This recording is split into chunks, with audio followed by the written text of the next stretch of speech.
if you think about the situation we face today, we have the possibility of a great power war in East Asia between the United States and China. And we have the possibility of a great power war in Eastern Europe between the United States and Russia. We, in effect, have two Cold Wars.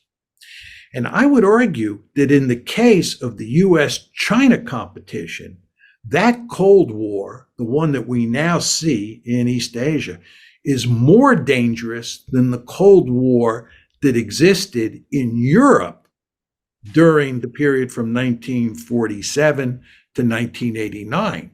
Now you say to yourself, why do I say that? Why am I saying that this situation in East Asia is more dangerous than the situation in Central Europe during the Cold War? Well, during the Cold War, when we thought about the possibility of NATO and the Warsaw Pact fighting in the center of Europe, everybody realized that this would be a war between two massive military forces that were armed to the teeth with thousands of nuclear weapons. And the end result, if that war started, was there was a good chance that we would all be incinerated. And given that possible outcome, nobody would want to start a war. War was so horrible, the thought of war was so horrible, that the likelihood was very, very small. If you think about East Asia today, we're talking about a possible conflict breaking out over the South China Sea, over the East China Sea, or over Taiwan.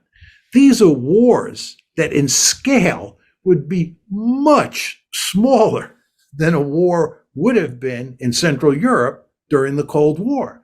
It's easy to imagine a war breaking out over the South China Sea, or over Taiwan, or over the East China Sea.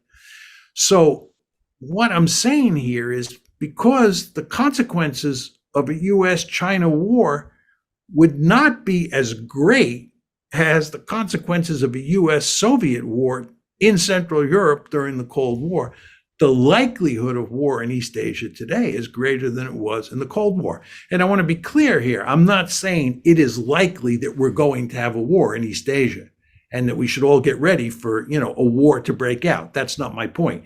My point is that it is more likely that you'll have a war in East Asia than it was that you would have a war in Central Europe during the Cold War. And point number two is, you now have two great power competitions, two Cold Wars, one in Europe and one in East Asia. Whereas during the Cold War, it was a bipolar world, and you had one Cold War involving the United States and the Soviet Union. So we live in very dangerous times, certainly much more dangerous times than existed during the unipolar moment, when there was only one great power and therefore no great power competition.